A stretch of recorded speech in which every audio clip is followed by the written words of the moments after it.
Hi, Namaste, welcome back to my channel WinTrader. വിൻട്രയുടെ software crypto മാർക്കിൽ എങ്ങനെ workout ചെയ്യുന്നു, ക്രിപ്റ്റോയിൽ കറക്റ്റായിട്ട് എൻട്രി എങ്ങനെ എടുക്കാം, അതായത് BTCയുടെ പെർഫോമൻസ് ആണ് കാണിക്കുന്നത്. അപ്പോൾ ഇന്നലെയും ബൈ ആയിരുന്നു, ഇന്നും മാർക്കറ്റ് ബൈ കയറുന്നുണ്ട്. അപ്പോൾ ഇതിനകത്ത് കണ്ടിന്യൂഷൻ മാർക്കിൽ എവിടെ ട്രേഡ് എടുക്കാം, ഇതിനകത്ത് എങ്ങനെയാണ് നമുക്കൊരു ട്രേഡ് കഴിഞ്ഞാലും അടുത്ത ട്രേഡ് ഇവിടെ എങ്ങനെയാണെന്ന് ഐഡൻറ്റിഫൈ ചെയ്യുന്നത് എന്നുള്ള ഫുൾ ഡീറ്റെയിൽസ് ഞാനത് കാണിച്ചു തരാം. അപ്പോൾ നമുക്ക് ക്രിപ്റ്റോ മാർക്കറ്റ് മാത്രമല്ല, നമുക്ക് NSE cash, future options, commodity, അതായത് NCDX മാർക്കറ്റ് ഉൾപ്പെടെയുള്ള കംപ്ലീറ്റ് മാർക്കറ്റ് നമ്മുടെ സോഫ്റ്റ്വെയർ സപ്പോർട്ടാണ്. അപ്പോൾ ഇതിനകത്ത് നമ്മുടെ പോസിറ്റീവ്, നമ്മുടെ സോഫ്റ്റിൻ്റെ ഏറ്റവും വലിയ ഗുണം എന്ന് പറയുന്നത് നമുക്കൊരു ഡൗൺ ട്രേഡ്, അതായത് ഒരു ഡൗൺ സിഗ്നൽ മാർക്കറ്റ് പോകുന്നുണ്ടെങ്കിൽ റിവേഴ്സ് അടിക്കാൻ സാധ്യത, നമുക്ക് കൺഫർമേഷൻ ലെവൽസ് അവിടെ തരില്ല. അപ്പോൾ റിസ്ക് ആണ് ആ ട്രേഡ്, അവിടെ ട്രേഡ് എടുക്കേണ്ടെന്ന് കറക്റ്റായിട്ട് സോഫ്റ്റ് ഇൻഡിക്കേഷൻ അവിടെ തരുന്നുണ്ട്. അപ്പോൾ ഇതിനകത്ത് ഞാൻ കാണിച്ചു തരാം. അപ്പോൾ ഇത് നോക്കിയാൽ നമുക്ക് ഇതാണ് ഗ്രീൻ കളർ, ഈ ലേറ്റസ്റ്റ് വേർഷൻ 8.1 ആണ് ഈ കാണിക്കുന്നത്. അപ്പോൾ ഇതിനകത്ത് നമുക്ക് ഇത്രയും ശ്രദ്ധിക്കാനുള്ളൂ. ഇപ്പോൾ ഇതിനകത്ത് ബൈസിക്കിളാണിത്, ഇതാണ് സെൽ സിഗ്നൽ റെഡ് കളർ. അപ്പോൾ ഈ റെഡ് കളർ ഡൗൺ ആരോ നമുക്ക് വരുന്ന സമയത്ത് നമുക്ക് ഈ ക്യാൻഡിൽ കളർ റെഡും കൺഫർമേഷൻ ബാർ റെഡും കൂടെ വേണം. ഇത് രണ്ടും ഓക്കെ ആണെങ്കിൽ അടുത്ത ക്യാൻഡിൽ ഓപ്പണിംഗ് റേറ്റ് എടുക്കാൻ പറ്റും. അപ്പോൾ ഇതിവിടെ കൺഫേം ആയിട്ടില്ല. അതുമാത്രമല്ല നെക്സ്റ്റ് അവിടെ നിന്ന് ഒരു ബൈസിക്കിൾ താഴെ നമുക്ക് സോൺ നോക്കുകയാണെങ്കിൽ ബൈ ട്രേഡ് തന്നെയാണ് തന്നിരുന്നത്. അപ്പോൾ ആ ബൈസിക്കിൾ നമുക്ക് അവിടെ നിന്ന് തന്നെ എടുക്കാമായിരുന്നു.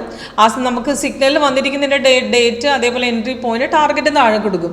അപ്പോൾ ഇത് കൺഫർമേഷൻ ചെക്ക് ചെയ്യുന്നതെന്ന് പറഞ്ഞാൽ ക്യാൻഡിൽ കളർ ചെക്ക് ചെയ്യണം, കൺഫർമേഷൻ ബാർ, ഇത് രണ്ടും ഓക്കെയാണ്, അടുത്ത ക്യാൻഡിൽ ട്രേഡ് എടുക്കാം. അപ്പോൾ ഇവിടെ ഓൾറെഡി ബൈ ഉണ്ട്. അപ്പോൾ ഈ ഇവിടെ മാർക്കറ്റ് സെല്ല് കൺഫേം അല്ലാതെ തിരിച്ചു പോകുമ്പോൾ അവിടെ ബൈ ആണെന്ന് അണ്ടർസ്റ്റുഡ് ആയി. അപ്പോൾ അവിടെ ഡയറക്റ്റായിട്ട് ആ ക്യാൻഡിലിൽ തന്നെ നമുക്ക് ട്രേഡ് എടുക്കാവുന്ന, അത് നല്ല രീതിയിൽ ബ്രേക്ക് ചെയ്ത് പോയി. ഇപ്പോഴും മാർക്കറ്റ് ബൈ തന്നെയാണ്, സൈഡ് വേസ് ആണ്, പക്ഷെ നല്ലൊരു വോളിയം ഇല്ല. അപ്പോൾ അത് കണ്ടു കഴിഞ്ഞാൽ നമുക്ക് മനസ്സിലാവും. പക്ഷേ ചെറിയൊരു ട്രേഡ് ഇവിടെ റെസിസ്റ്റൻസ് കട്ട് ചെയ്ത് പോയപ്പോൾ നമുക്ക് കിട്ടിയിട്ടുണ്ട്. അപ്പോൾ ഇനി നെക്സ്റ്റ്, അതിപ്പോൾ ഇതുവരെയായിട്ട് ട്രേഡ് എടുത്തില്ല, അടുത്ത ട്രേഡ് നമുക്ക് ആ റെസിസ്റ്റ് ചെയ്യുന്ന ലെവൽ, സപ്പോർട്ട് ലെവൽ നോക്കി നമുക്ക് എടുക്കാൻ പറ്റും.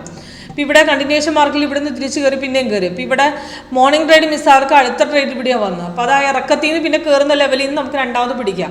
ആ സെല്ലല്ലാന്ന് അവിടെ ഇൻഡിക്കേഷൻ തരും, കാരണം കൺഫർമേഷൻ ബാർ ആ ക്യാൻഡിൽ കളർ നോക്കിയാൽ തിരിച്ചറിയാം. അതേപോലെ താഴത്തോട്ടാണ് പോകുന്നതെങ്കിലും നമുക്ക് അവിടെ തിരിച്ചറിയാം. അവിടെ സെല്ലില്ലെങ്കിൽ, അതായത് നമുക്ക് ഇവിടെ ഇപ്പോൾ ഒരു ഡൗൺ നടന്നിട്ടുണ്ട്, പക്ഷെ എന്നാലും അതൊരു പ്രോപ്പർ സെല്ലായിട്ടില്ല, സെൽ പോർഷനിലേക്ക് എടുക്കാനുള്ള ഒരു വകുപ്പായിട്ടില്ല. അതേപോലെ ഇവിടെ ഒരു ഡൗൺ ഇറങ്ങിയിട്ടുണ്ട്, പക്ഷെ താഴെ സോൺ നോക്കുകയാണെങ്കിൽ അതിപ്പോഴും ഒരു സെൽ സോണിലേക്ക് ആയിട്ടില്ല. അപ്പോൾ അത് കാരണം ആ ട്രേഡ് നമുക്ക് അവോയ്ഡ് ചെയ്യാം.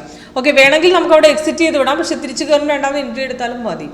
ഓക്കെ, അപ്പോൾ സിമ്പിളാണ് ഇത് യൂസ് ചെയ്യാനായിട്ട്. അപ്പം ലൈവായിട്ട് നിങ്ങൾ ചെക്ക് ചെയ്യുമ്പോൾ ലേറ്റസ്റ്റ് വേർഷൻ കുറച്ചുകൂടെ മനസ്സിലാവും. മറ്റു സ്ട്രാറ്റജിയെക്കാളും കുറച്ചുകൂടെ ഈസി ആയിട്ട് നമുക്ക് പഠിക്കാവുന്ന സ്ട്രാറ്റജിയാണ്, പെട്ടെന്ന് മനസ്സിലാകുകയും ചെയ്യും. ഓക്കെ, സെയിം മെത്തേഡ് എല്ലാ മാർക്കിലും അപ്ലൈ ചെയ്യാം. എല്ലാ മാർക്കിലും ഈ ഒരു സ്ട്രാറ്റജി വെച്ച് നമുക്ക് വർക്കൗട്ട് ചെയ്ത് ഈസി ആയിട്ട് പ്രോഫിറ്റ് എടുക്കാം. ഓക്കെ, അപ്പോൾ കൂടുതൽ ഡീറ്റെയിൽസിനായിട്ട് കോൺടാക്ട് ചെയ്യാം. Okay, thank you.